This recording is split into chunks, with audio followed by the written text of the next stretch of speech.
آپ کے خوابوں کا گھر، جی ہاں آپ کا ڈریم ہاؤس، وقت آ گیا ہے، جی ہاں وقت آ گیا ہے آپ کے خوابوں کا گھر بنانے کا۔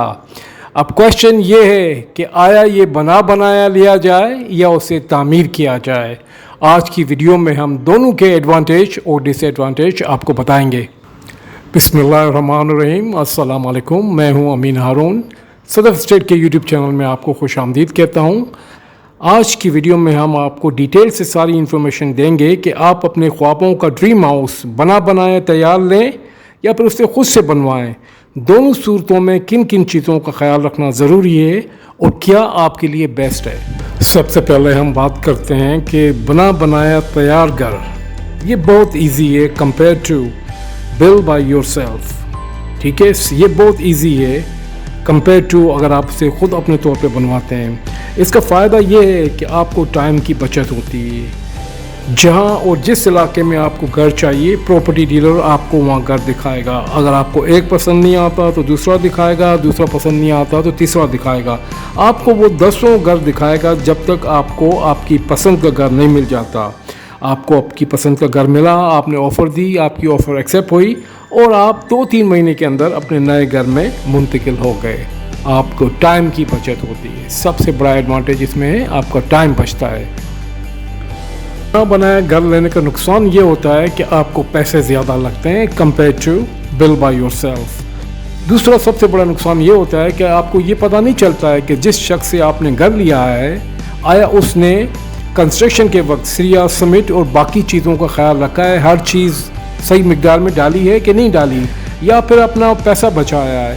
اس نقصان کو آپ کم اس طرح کر سکتے ہیں کہ اگر جس سے آپ گھر لے رہے ہوں، اگر وہ اونر ہے اور اس اونر نے خود اپنا گھر بنایا ہے اور کافی عرصے سے وہاں رہ رہا ہے، اس سے لینا زیادہ فیوریبل ہے کمپیئر ٹو اس شخص سے لینا کہ جو کہ کمرشلی طور پر گھر بناتا اور بیچتا ہے۔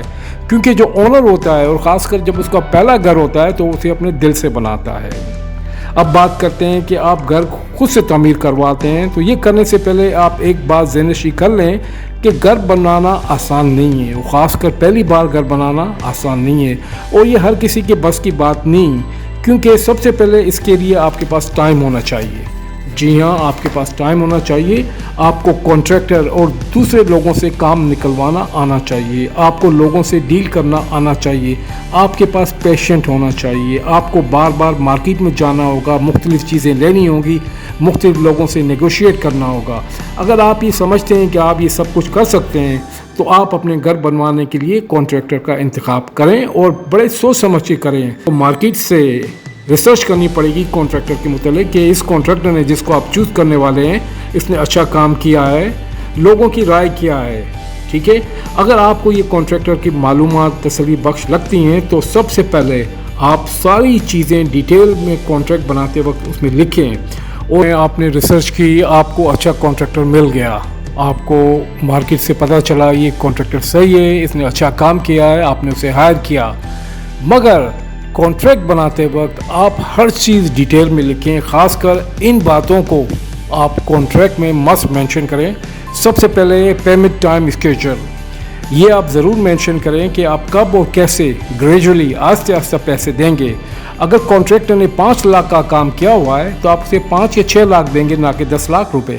ٹھیک ہے، دوسری بات، کنسٹرکشن کے دوران اگر کانٹریکٹر غائب ہو جاتا ہے یا کافی عرصے تک نہیں آتا ہے یا آپ کو لٹکا کے چھوڑ دیتا ہے، تو آپ اس کانٹریکٹ کو ٹرمینیٹ کر سکتے ہیں، یہ آپ ضرور مینشن کریں۔ اور آپ گرے اسٹرکچر میں کیا کیا شامل ہے، اسے کانٹریکٹ میں آپ کو لکھنا ہوگا، کیونکہ آپ ایک چیز سمجھ رہے ہوں گے اور کانٹریکٹر دوسری چیز سمجھ رہا ہوگا، اور ایٹ دا اینڈ آپ دونوں میں تکرار ہوگا۔ اس لیے کانٹریکٹ میں آپ مسٹ مینشن کریں کہ گرے اسٹرکچر میں یہ چیز شامل ہے اور یہ چیزیں شامل نہیں ہیں، اور گرے اسٹرکچر کا آپ کو ٹائم پیریڈ بھی لکھنا ہوگا کہ اتنے عرصے کے دوران کانٹریکٹر نے گرے اسٹرکچر کمپلیٹ کرنا ہے۔ اگر وہ کمپلیٹ نہیں کرتا ہے اس عرصے کے دوران، تو آپ اس کی ڈیٹیل بھی اس کانٹریکٹ میں ضرور لکھیں گے۔